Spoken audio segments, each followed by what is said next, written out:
안녕하세요. 저는 50대 후반 여자입니다. 이렇게 사연을 쓰게 된 것은 제 운명이라고 생각했던 사람이 최악의 추태로 저를 구렁텅이에 빠뜨린 사연을 말해드리고 싶기 때문입니다.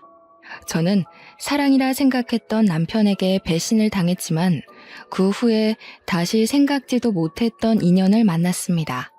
돌고 돌아 행복을 되찾은 저의 파란만장한 이야기 좀 들어보실래요? 저는 작은 시골 마을에서 자랐어요.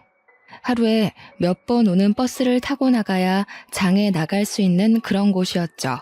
저희 부모님은 넓지 않은 밭을 일구며 하루하루 열심히 살아가고 계셨어요. 저희 가족의 삶이 180도 바뀐 것은 연락이 끊겼던 고모 할머니를 만나면서부터입니다. 고모 할머니는 제과점으로 돈을 벌고 주류 사업에도 손을 뻗어 혼자 힘으로 어마어마한 돈을 버신 분이었어요.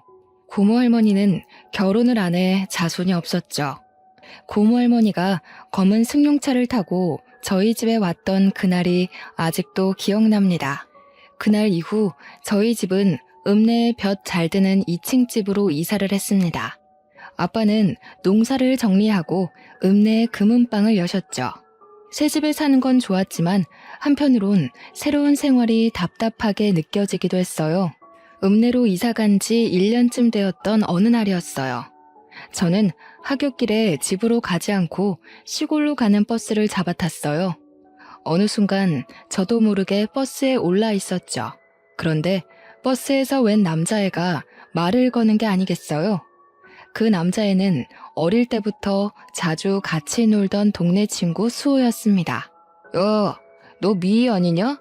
너네 집 이사 가고 잘 지내는지 궁금했는데 여기서 이렇게 만나네. 근데 너 되게 이뻐진 것 같다. 너희 부모님은 잘 계시지? 아, 너네 형이랑 누나도 다시 와서 공부한다면서? 새 집에서 사니까 좋냐? 어떻게 한 번을 안 놀러 오냐? 근데 너 어디 가는 거야? 수호잖아. 웬일이야. 까까머리 중학생 됐네. 와, 벌써 1년이나 됐네. 난 뭐 새 집에서 사는 건 좋은데 그냥 좀 답답하달까? 예전 동네가 자꾸 생각나더라고. 너네랑 같이 놀던 것도 생각나고. 야, 근데 너 내 소식 궁금했다는 거 거짓말이지? 궁금했으면 편지라도 보내지 그랬어. 그 뒤로 저는 가끔 수호와 함께 버스를 타고 고향 마을에 가서 또 다른 추억을 만들었죠. 그러다가 저희가 중3이 되던 봄이었어요.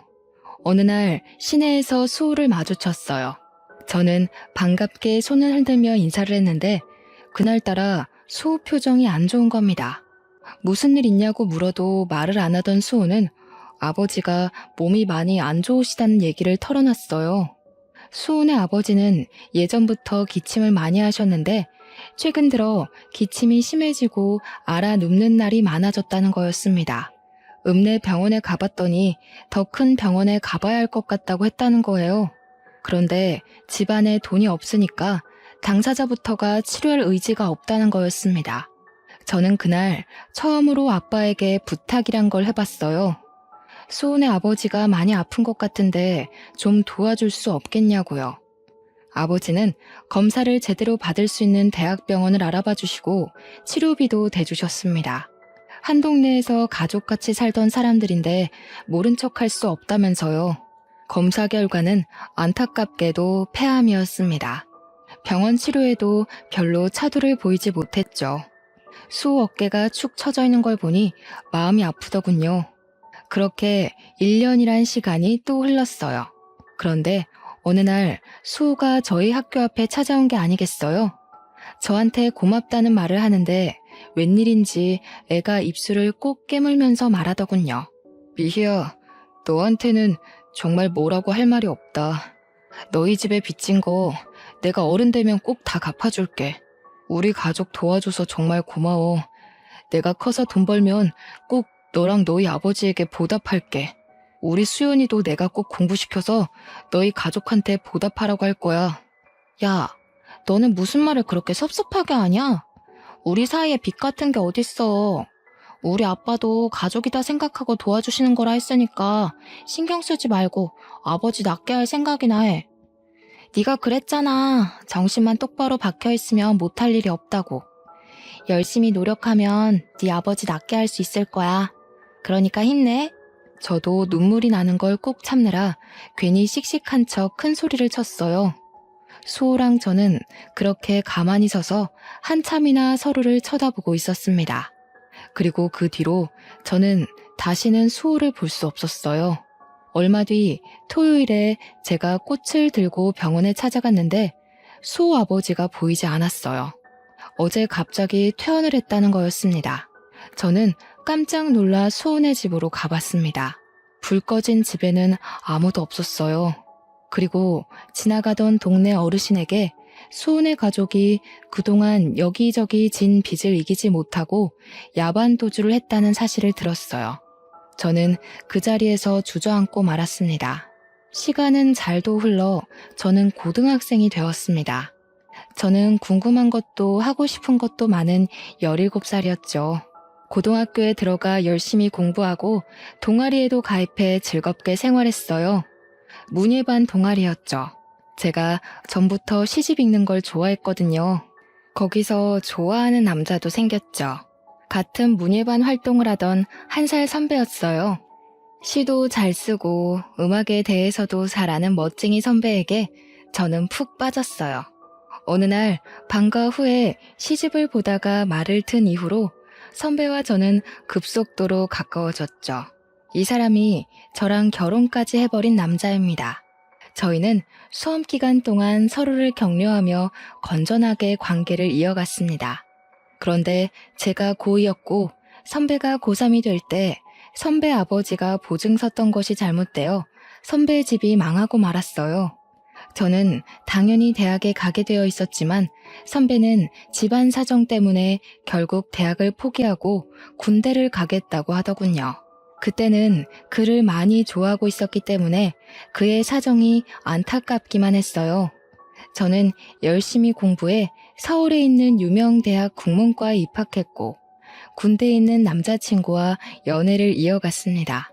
2년 반 동안 매일매일 편지를 쓰다시피 하고 도시락을 싸가지고 다니면서 면회도 갔습니다. 대학교에 가서 멋진 남자들이 들이대도 눈이 돌아가는 게 아니라 대학교도 못 가고 군대에서 고생하는 남자친구가 애달프게만 느껴졌죠.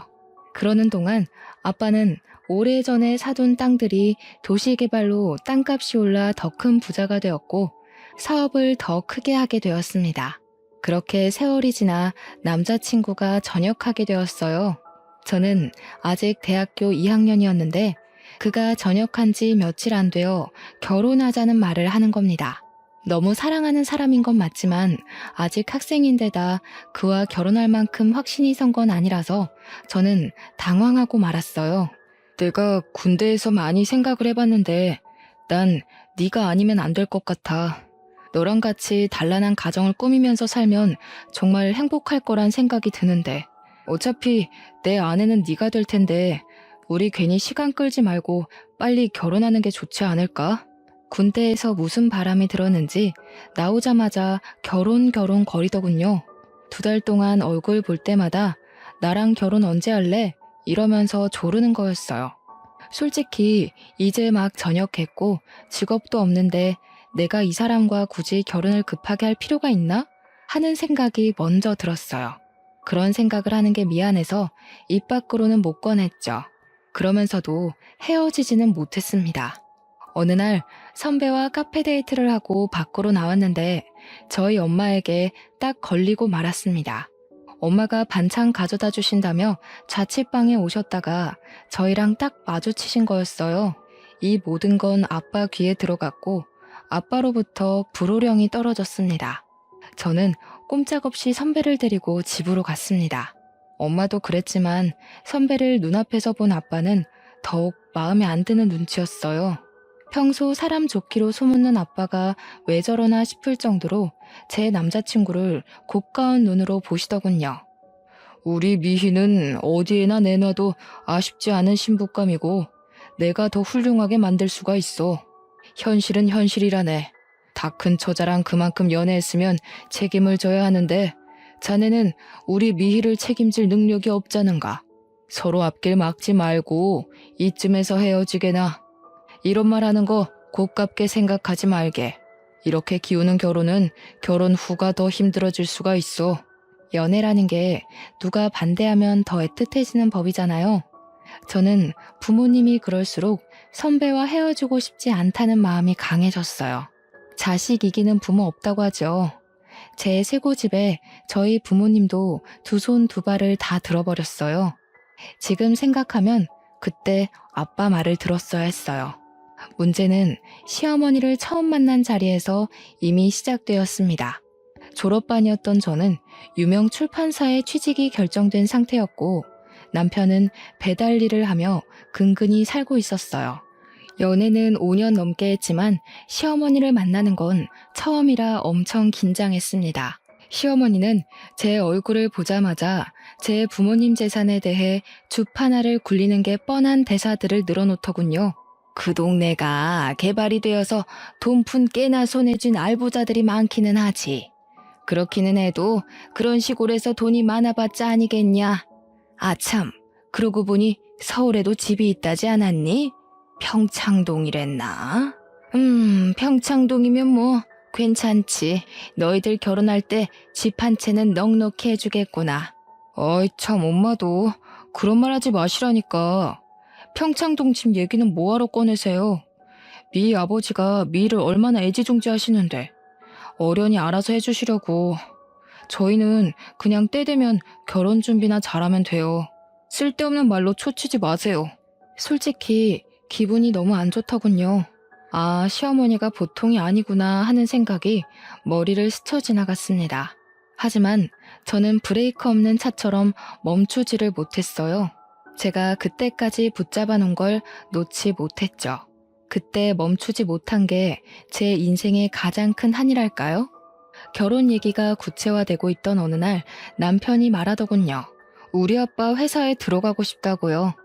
막내딸 사위 체면을 생각하면 당연한 일 아니냐고 당당하게 요구하더군요.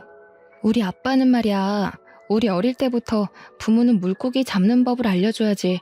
물고기를 잡아주면 안 된다고 하셨거든. 자식들에게 맹목적으로 퍼주는 분이 아니라고.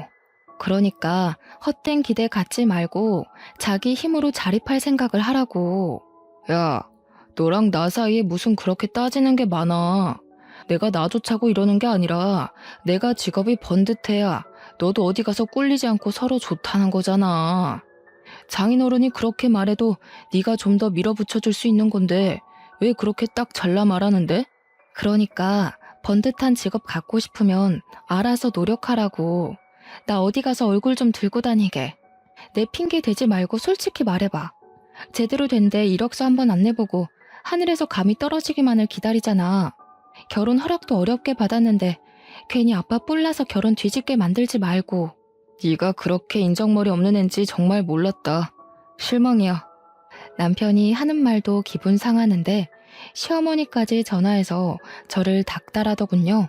너는 애가 왜 그렇게 생각이 없니? 네가 결혼할 남편인데 주영이 말 들어보니까 완전 남말하듯 말했더구나. 주영이가 대학 못 간 게 지금도 나는 한이다. 요즘 같은 세상에 대학 못 나오면 무시당하기 십상인데 직업이라도 번듯해야 되지 않겠니?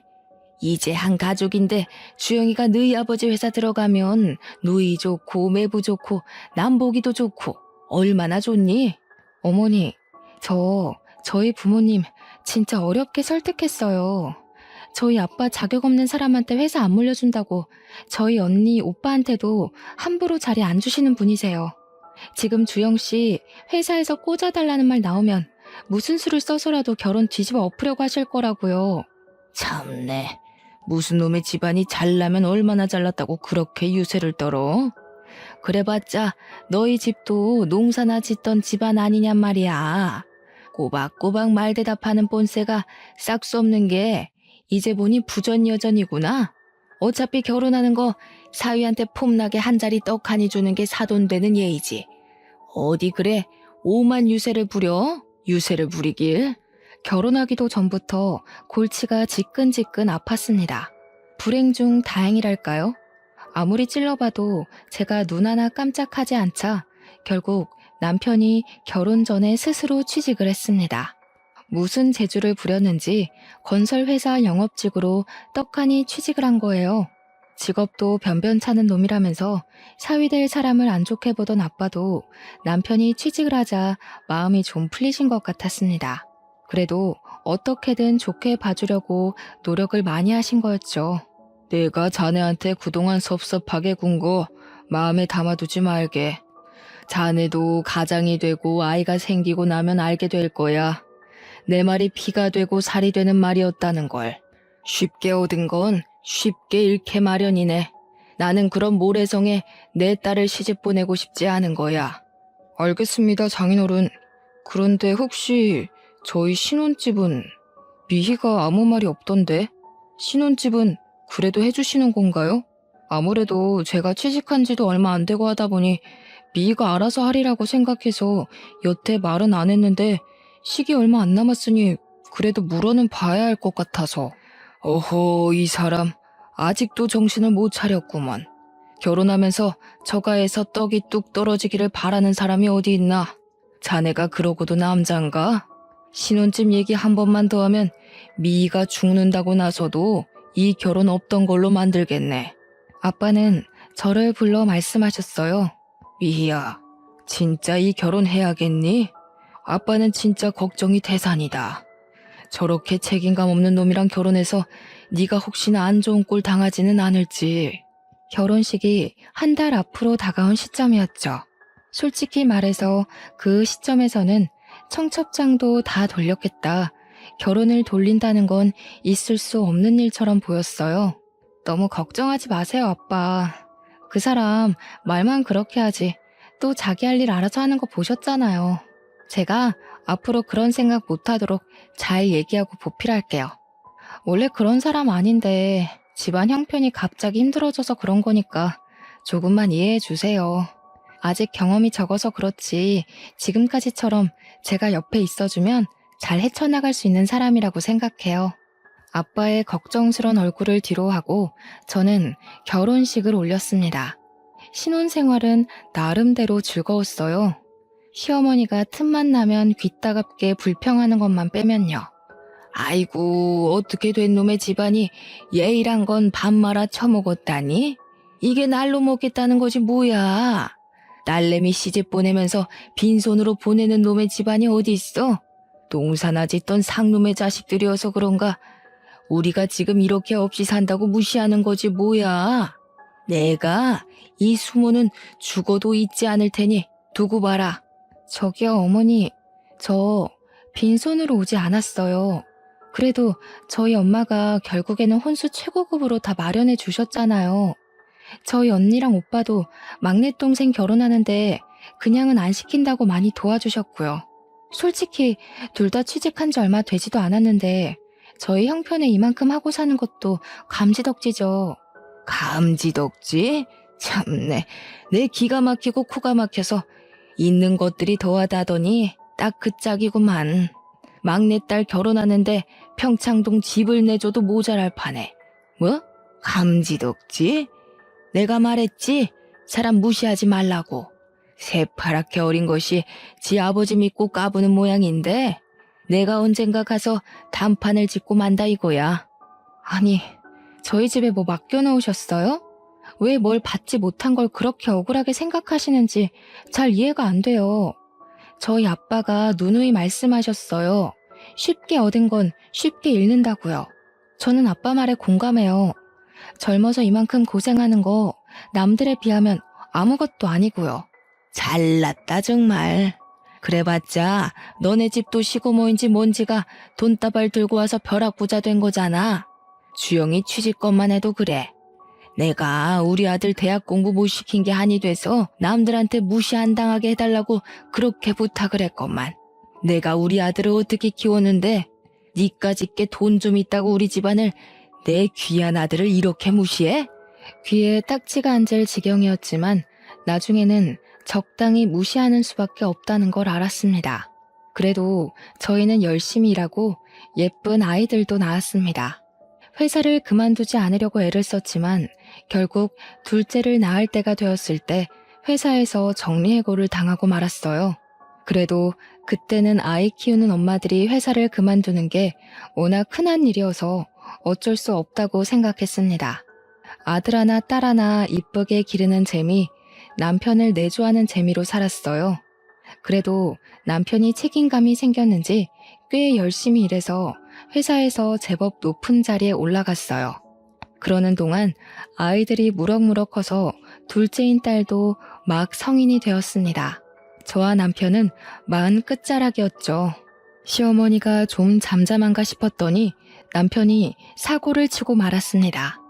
어느 날 남편이 저를 부르더니 하는 말이 글쎄 5억만 해줄 수 없느냐는 거였습니다. 저는 황당해서 입을 떡 벌리고 말았어요. 5억? 5억이 어디 애들 장난이야? 당신 지금 그걸 말이라고 하는 거야? 당신이 도대체 5억이나 되는 돈이 어디에 어떻게 필요한데? 말을 꺼냈으면 똑바로 설명을 해야지. 나 지금 꼭 필요한 데가 있어서 그래. 나 살리는 셈 치고 한 번만 빌려주라. 여태까지 당신 집에서 우리 도와준 거 하나도 없잖아. 솔직히 이게 말이 된다고 생각해? 친구들은 처가가 잘 사니까 우리도 처가 돋보고 돈 걱정 하나도 없이 사는 줄 아는데 나는 허구한 날 돈돈거리면서 살았다고. 우리 집 덕을 하나도 못 봤다고? 좀 잠잠하다 했더니만 덕을 못 보긴 왜 못 봐. 당신 용종 수술할 때 수술비, 준영이 유럽 여행 갈 때 여행비, 이번에 세영이 대학 등록금까지 아빠랑 언니 오빠들이 알게 모르게 다 내주고 있는 건 왜 입을 싹 닦아 왜? 그 정도로는 만족이 안 돼?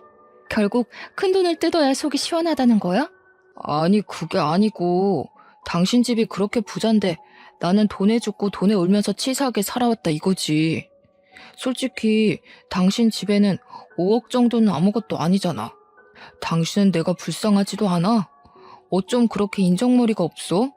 장인어른이나 당신이나 똑같아.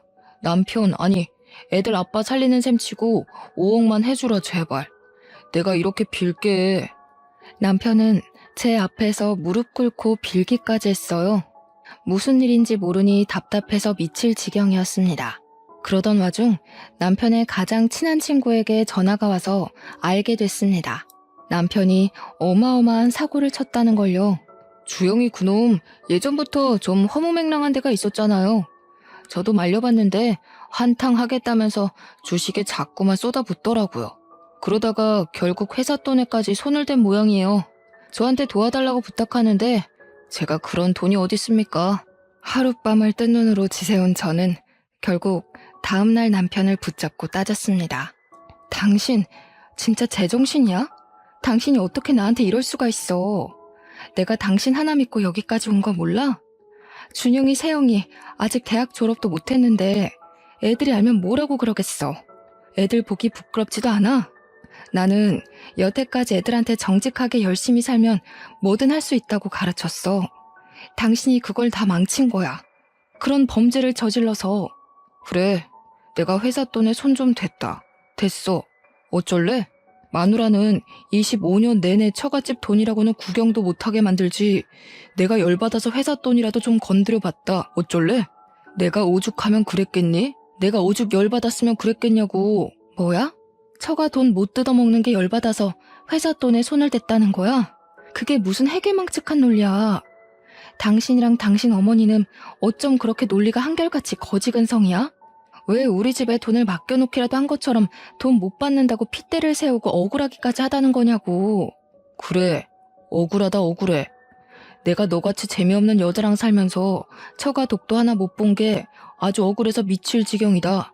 난 말이야, 솔직히 네가 처음에만 그러는 거지 시간 지나면 당신이 바뀔 줄 알았어. 부잣집 아가씨니까. 내가 벌어오는 쥐꼬리만한 월급 가지고 쪼개고 쪼개면서 살림 꾸릴 줄 누가 알았냐고. 이럴 거면 내가 당신이랑 왜 결혼해? 내가 진짜 바보였네. 당신 같은 남자 믿고 열심히 살아온 내가 지금은 저 사람이 못나게 굴어도 힘들어서 그러는 거다 하면서 어떻게든 이해해 주려고 애쓴 내가 바보였어. 그날 저는 남편에 대한 모든 희망을 버렸습니다. 그러거나 말거나 남편은 매일같이 자기 좀 살려달라고 저를 닥달했어요. 모르는 체 하고 싶었지만 아빠가 감옥이라도 가면 애들이 받게 될 충격이 두려워 결국 아빠에게 도움을 청했습니다. 아빠, 준영이 아빠가 지금 좀 일이 생겼나 봐요. 보증을 잘못 써가지고 그걸 얼른 갚아야 하는데 혹시 아빠가 조금만 도와주시면 안 될까요? 그런 놈이랑 결혼해서 아빠한테 이런 부탁까지 해야 한다는 게 치가 떨렸지만 애들을 생각하면 가만히 있을 수가 없었습니다. 그런데 아빠는 제 말을 듣고도 별 말씀을 안 하셨어요. 나중에 알게 된 거지만 그때 아빠 사업이 어려워져 부도 위기에 몰린 거였어요. 게다가 엄마가 나에게 말을 못 하셨는데 아빠는 가난 말기라는 선고까지 받은 상황이었죠. 그때 아빠 마음이 얼마나 딱하셨을까요? 저는 뒤늦게 그 사실을 알고 아빠를 붙잡고 펑펑 울었습니다. 그리고 남편은 곧 싸늘해졌습니다. 저희 아빠 회사가 어려워졌다는 걸 알게 된 거죠. 그 이유를 곧 알게 됐습니다. 저한테는 말도 안 걸던 사람이 이제는 대놓고 어떤 여자와 통화를 하더군요. 그 여자는 남편이 고객을 접대하려고 자주 데려갔던 룸살롱의 사장이었습니다. 남편이 일 때문에 룸살롱에 드나든다는 건 알고 있었지만 영업하는 사람이니 어쩔 수 없기도 하고 크게 걱정하지는 않았어요. 남편이 자기는 그런 여자들 더럽기만 하다면서 거저 줘도 안 먹으니 걱정 말라고 큰 소리를 쳤거든요. 그런데 알고 보니 남편은 그 더럽다는 여자랑 군대에 있을 때부터 그렇고 그런 사이였던 거였습니다. 이 새벽에 어딜 가서 안 들어오나 하고 베란다로 나가보니 남편이란 작자는 스피커까지 켜놓고 룸살롱 마담이랑 통화하고 있었습니다. 저는 조용히 휴대폰 녹음기를 켜서 그 통화를 녹음했어요. 혜은아, 나는 진짜 너밖에 없어. 마누라는 아무짝에도 쓸모가 없어.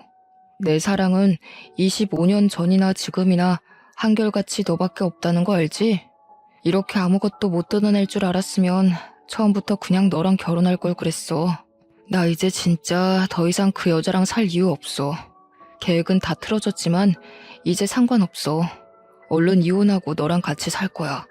남편이 그 여자랑 하는 말을 들으니 온몸에 소름이 돋았어요. 귓가가 윙윙거리고 그 자리에서 쓰러질 것만 같았지만 무슨 말을 하는지 제 귀로 똑똑히 들어야 했습니다.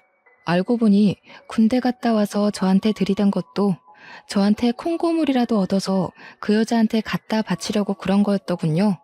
뜯어낼 거 다 뜯어내서 그 여자에게 새 장가들 심산이었던 거였습니다. 아니, 그 여자는 자기 남편이 감옥 가게 생겼다는데도 아무것도 안 해준다는 거야? 나 같으면 내 장기를 팔아서라도 어떻게든 돈을 마련해주겠다.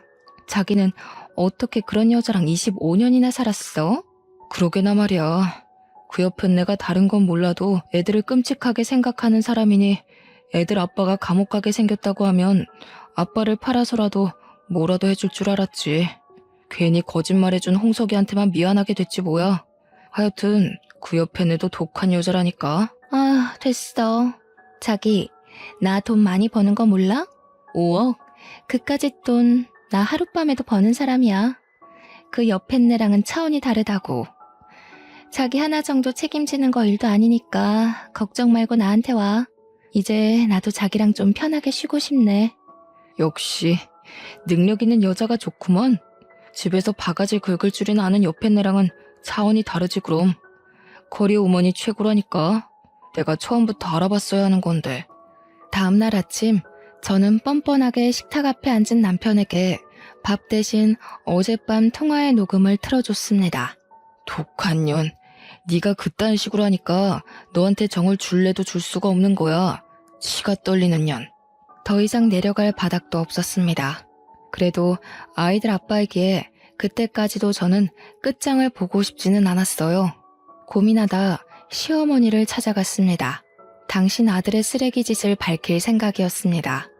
그런데 시어머니가 자기가 먼저 선수를 치는 게 아니겠어요? 너희 집 망했다면서? 그렇게 유세 부리더니 꼴 좋지 뭐야. 내 그럴 줄 알았다니까. 우리 아들 도와주지도 못하는 며느리는 이제 필요 없다 이거야. 솔직히 너한테 볼 게 돈 많은 친정밖에 더 있었니? 우리 주영이는 훨씬 더 능력 있는 여자 만날 수 있다고 내가 누누이 말했지? 능력 있는 새며느리 들어오면 나야 좋지. 당신 아들이 그래요? 능력 있는 여자 새로 만날 거라고? 그래. 능력 있는 커리어우먼 만난다길래 내가 그러라 그랬다. 진즉에 그랬어야지. 인생에 하등도 만들고 툭하면 바가지나 긁는 옆에 내를 뭐 좋다고 수십 년이나 데리고 살아?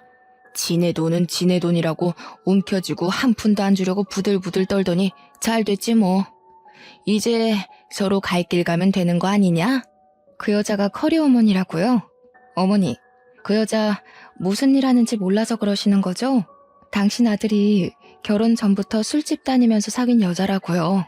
자기 입으로 그렇게 더럽다고 저도 안 먹는다고 멸시하던 그런 여자라고요. 그래도 좋으시다는 거예요? 진짜 애들 아빠가 그런 여자랑 붙어 먹어도 괜찮으시냐고요. 아이고 참네. 요즘 같은 세상에 직업에 귀천이 어디 있나. 개같이 벌어서 정승같이 쓴다는 말이 괜히 있는지 알아? 그리고 너 그거 아니? 주영이 회사에 넣어준 것도 그 여자가 해준 거. 너는 아무리 부탁해도 안 들어준 걸 그 여자는 한 방에 해결해준 거란다. 이제 무슨 말인지 알겠지? 알아들었으면 내 아들 앞길 막지 말고 썩 꺼지거라. 남편이 룸살롱 마담이랑 그렇고 그런 사이란 걸 안 순간부터 저한테 돈 뜯어내려고 그런 거짓말까지 꾸며냈다는 걸 알았을 때도 저는 어떻게든 이성을 잃지 않으려고 노력했습니다. 저는 엄마이고 저에게는 지켜야 할 가정이 있으니까요. 하지만 시어머니가 뱉어내는 천박한 말들을 듣고 있자니 인간적인 선을 넘지 않으려고 저 혼자 아무리 발버둥 쳐봐야 될 일이 아니라는 걸 깨달을 수밖에 없었습니다. 시어머니는 다 알고 있었던 거예요. 남편이 결혼 전부터 바람 피운 것부터 돈 뜯어내서 새장가 가려고 저랑 결혼한 것까지 그 어머니의 그 아들이라고 부끄러운지도 모르고 모든 걸 제 탓으로 돌리고 있더군요. 아픈 아빠한테는 사실대로 말할 수가 없었어요. 엄마에겐 말할 수밖에 없었지만 병원에 있는 아빠 모르게 이혼 소송을 준비했습니다.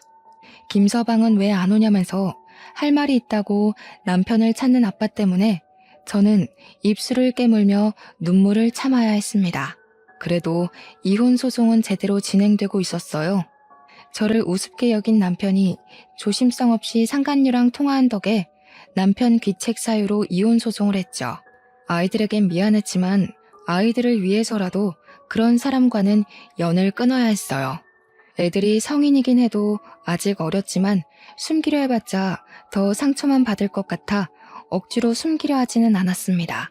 예상대로 아이들은 크게 놀라고 상처를 받았지만 그래도 상황을 냉정하게 파악하고 제 편을 들어주더군요. 아빠는 결국 돌아가셨습니다. 저는 모든 걸 잃은 기분이었어요. 아빠의 장례식 날 예전에 알던 어른들이 많이 찾아오셨어요. 다들 아빠는 정말 좋은 분이었으니 좋은 곳으로 가셨을 거라고 저를 위로해 주셨습니다. 그리고 장례식 둘째 날 어떤 남자가 쭈뼛거리며 장례식장으로 들어서더군요. 저는 누군지 얼른 생각이 나질 않아 인사만 드리고 가만히 서 있었습니다. 그런데 그 남자가 저를 울리더니 그대로 엎드려 큰 소리로 우는 게 아니겠어요? 아버님, 저 왔어요. 저 수호예요, 아버님. 너무 늦게 와서 죄송해요. 진작에 왔어야 하는데 저희 아빠 살려주시려고 그렇게 애를 쓰셨는데 저희가 말도 못하고 그렇게 가버려서 아버님 죄송합니다. 용서해 주세요. 저는 깜짝 놀라 남자의 얼굴을 쳐다봤습니다. 과연 까까머리 중학생일 때 봤던 수호의 앳된 얼굴이 그 남자 얼굴에 남아 있었습니다. 그동안 수호는 저희 집에 진 빚을 갚고 싶어서 열심히 노력했다고 했어요. 대학은 못 갔지만 공무원 시험을 봐서 20년 넘게 공무원으로 근무했다고 했습니다. 조금 살만해져서 이제는 아버님을 한번 찾아가 봐야지 했는데 하필이면 그때 사기를 당했어. 공무원 수입이야 뻔하잖니. 마음의 빚을 갚고 싶다는 생각을 평생 갖고 살았던 게 어리석은 선택으로 이어진 거야. 너무 힘들었어. 그래도 아버님 이렇게 돌아가실 줄 알았으면 그때라도 와봤어야 하는 건데 내가 또 평생 못 갚을 빚을 지고 말았구나. 에이, 수호야. 그건 가족처럼 생각해서 도와준 거니까 빚이라 생각 안 해도 된다고 아빠가 그러셨는데 평생 담고 있었다니. 너희 그렇게 가고 어떻게 지내는지 너무 걱정되고 궁금했는데 또 그런 일 당했다니 마음이 안 좋네. 그래도 여기까지 와줘서 고마워. 아빠도 가시면서 네 얼굴 볼 수 있어서 기뻐하실 거야. 그래도 그게 꼭 나쁜 일만은 아니었던 게 사기당하고 나서 퇴직하고 퇴직금으로 장사를 시작했거든. 심기일전해서 죽기 살기로 했더니 장사가 엄청 잘 되어가지고 지금은 빚도 다 갚고 얼마 전엔 제법 높은 건물도 하나 샀잖니. 이제라도 너희 가족한테 받은 거 돌려주려 했는데 너무 늦어버렸지만 너한테라도 오늘 갚고 싶다 미희야. 수호는 저희 집 사정이 안 좋아진 데다 제가 남편에게 배신당해 이혼한 걸 알고는 무척 가슴 아파했습니다. 한사코 거절해도 그때 받은 걸 갚고 싶다면서 저한테 선물을 줘야겠다고 했어요. 그렇게 수호가 저에게 준 선물은 옛날에 아빠가 금은방을 하던 바로 그 건물이었습니다. 진짜 이렇게까지 안 해도 되는데 수호야, 이 은혜를 어떻게 갚지? 너는 평생 마음에 빚을 안고 살았다면서 나한테 똑같이 빚을 안겨주는구나. 너야말로 빚이라고 생각하지 마. 너희 가족한테 받은 거 생각하면 이것도 아무것도 아니야. 마음 같아선 더 큰 건물 주고 싶다고. 그때 우리 아빠 아프고 나서 자꾸 빚만 늘어가지. 빚쟁이들이 틈만 나면 집에 들이닥쳐서 협박하지. 진짜 죽을 맛이었거든. 다른 이웃들은 다 돈 못 돌려받을까봐 눈이 퍼렇게 변해가는데 너희 아버지만 돈 안 갚아도 된다고 다독여주시고 우리 집에 쌀도 갖다 주시고 그랬어. 우리 아빠가 그랬다고? 나는 몰랐는데. 난 너희 집 그렇게까지 힘든 것도 모르고. 너까지 동정했으면 내가 오히려 힘들었을 거야. 아저씨가 몰래 도와주신 거야. 솔직히 나 그 뒤로 너희 아빠 덕에 똑바로 살 수 있었어. 우리 아빠 돌아가시고 한동안 방황했거든. 아저씨가 아무리 어려운 상황이라도 정신만 똑바로 박혀있으면 뭐든 할 수 있다고 늘 그러셨거든. 살면서 힘들 때면 그 말 붙잡고 일어났어 나. 참 놀라운 일이었습니다. 아빠가 몇십 년 전에 수호에게 해줬다는 그 말은 시간을 돌고 돌아 아빠를 잃고 주저앉은 저에게도 힘이 되었어요. 저는 다시 힘을 내어 아빠가 금은방을 했던 그 자리에 식당을 열었습니다. 다행히 식당은 잘 되었습니다. 입소문을 타서 몇 달 만에 줄을 서서 먹을 만큼 손님이 많았어요. 2년도 안 되어 옆 동네에 체인이 생겼고 제 힘으로 아파트를 살 수 있을 만큼 돈을 벌었어요. 무엇보다 좋은 건 저한테 사업 수완이 있다는 걸 알게 된 거였습니다. 식당이 자리를 잡기 시작하자 저는 어느 지역에 가면 이 지역에는 어떤 사업이 필요하다는 게 그림처럼 그려졌어요. 그 뒤로 여기저기 여행을 다니며 사업 영감을 받은 덕에 지금은 전국 5개 도시에 식당을 갖게 되었습니다. 저희 고모할머니처럼 저도 제 손으로 사업을 해서 자수성가를 하게 됐습니다. 여행을 많이 다니게 된 것도 사실은 수호 덕이었어요. 알고 보니 수호도 사기당했을 때 아내가 바람나서 애들까지 버리고 집을 나가버렸다지 뭡니까. 동병상련 같은 처지였어요. 수호와는 자주 만나며 서로의 상처를 보듬고 용기를 북돋워주며 옛 추억도 되새기는 사이가 됐죠. 어느 날 수호가 말했습니다. 미희야, 너한테 이런 말하는 거 너무 쑥스럽기는 한데 나 사실은 예전에 너 좋아했다? 그거 몰랐지? 우리가 그때는 아무것도 몰라서 이렇게 많은 시간을 보내고서야 만나게 됐지만 나는 너랑 있으면 어릴 때로 돌아간 것 같이 편하고 좋아. 너만 괜찮으면 우리 남은 인생 서로 보듬으며 함께하면 어떨까 싶은데. 저도 사실 수호랑 있으면 어린아이가 된 것처럼 마음이 편해졌거든요. 저에게 힘이 되어주고 제 아픔에 더 아파해주는 수호의 손을 기꺼이 잡았습니다. 각자 사업도 꽤 안정이 되었겠다. 아이들도 다 커서 취직했겠다. 저희는 시간 날 때마다 여행을 다니며 여생을 즐기기로 한 거죠. 몇 년이 걸린 이혼 소송에도 결국 승소해 위자료로 아파트 한 채 값을 받게 되었어요. 결혼 생활 동안 재산 증식에 기여한 것이 인정된 것이죠. 판결이 나고 얼마 지나지 않아 남편은 초췌한 몰골로 저를 찾아왔습니다. 능력 있는 여자 만나서 떵떵거리고 살겠다던 자신만만한 태세는 다 어디 가고 자기가 지금 죽게 생겼으니 한 번만 도와줄 수 없냐면서 저를 붙잡고 늘어지는 게 아니겠어요. 알고 보니 룸살롱 마담에게는 사실혼 관계인 조직폭력배 애인이 있었던 거였습니다. 그 여자는 깡패 애인과 사이가 잠깐 안 좋았을 때 전 남편을 데려다 살림을 차린 거였고요. 잘못 걸려도 한참 잘못 걸린 거죠. 이 사실을 안 깡패 애인은 노발대발해서 전 남편을 끌고 갔습니다. 실컷 얻어맞은 전 남편은 자기가 잘못한 거 돈으로 갚을 테니 목숨만 살려달라고 빌어 거래 아닌 거래에 지장을 찍었다는 겁니다. 능력 있는 여자 만나서 5억쯤은 별거 아니라더니 그 여자 때문에 그보다 훨씬 더 큰 빚을 지게 된 거였어요. 정말이지 내가 저런 어처구니 없는 남자랑 살았구나 하는 생각이 다시금 들지 않을 수 없었습니다. 이야, 내가 너한테 이런 말할 면목이 없는 거 아는데, 나도 아는데 나 진짜 이거 안 갚으면 언제 어떻게 될지 몰라. 제발 나 좀 한 번만 살려주라 제발. 너 돈 많이 벌었다며? 너는 돈 없어도 다시 일어날 능력이 있잖아. 나는 솔직히 이제 아무것도 없어. 애들 아빠 살리는 셈 치고 아직도 더러운 입으로 애들 우는할 힘이 남은 걸 보니 당신은 아직도 멀었네. 준영이랑 세영이가 그러더라. 아빠도 아빠 같아야 아빠지. 엄마 속여먹고 등쳐먹은 더러운 인간은 아빠가 아니라고.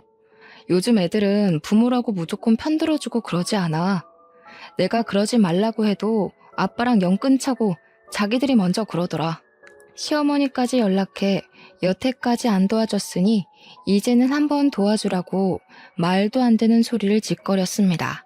아무리 그래도 애들 아빠인데 어쩌면 애들까지 너 닮아서 인정머리 없고 싹수가 없니? 너 이제 돈 많다며. 지금껏 못 쌓은 덕 쌓는 셈 치고 애들 아빠 한 번만 도와줘라. 걔가 그 나이에 무슨 재주로 그 큰 돈을 만드니? 어머니, 전 그 사람이 못나게 굴어도 전 상황이 어려워서 그런 거려니 조금 있으면 괜찮아지겠거니 했어요. 그런데 아니더라고요. 제가 이해해주면 할수록 그 사람은 점점 더 최악의 인간이 되더군요. 이제 보니 그런 인간 쓰레기 만드는데 어머니가 톡톡히 공을 세우셨네요? 어머니도 그러지 마세요. 그거 자식 위하는 거 아닙니다. 애들은 그 인간 상종도 말라는데 저는 전 남편이란 인간에게 똑똑히 한마디 해줬습니다. 우리 아빠가 그러셨거든. 아무리 힘들어도 정신만 똑바로 차리면 뭐든 할 수 있다고. 솔직히 당신 같은 쓰레기가 정신을 차릴 수 있을진 모르겠지만 자기가 싼 똥은 자기가 치우는 거라는 망고의 진리를 이제라도 배워. 배움에는 때가 없는 법이라잖아. 이제라도 배워서 제발 죽기 전에 한 번이라도 사람 구실하면서 살아. 그게 당신의 마지막 살 길이야. 이제는 정말 아무 걱정 없이 사업은 사업대로, 사랑은 사랑대로, 탄탄대로입니다. 얼마 전에는 제 아들이 결혼할 여자를 데려와 상견례 자리에 지금의 남편 수호와 함께 나갔습니다.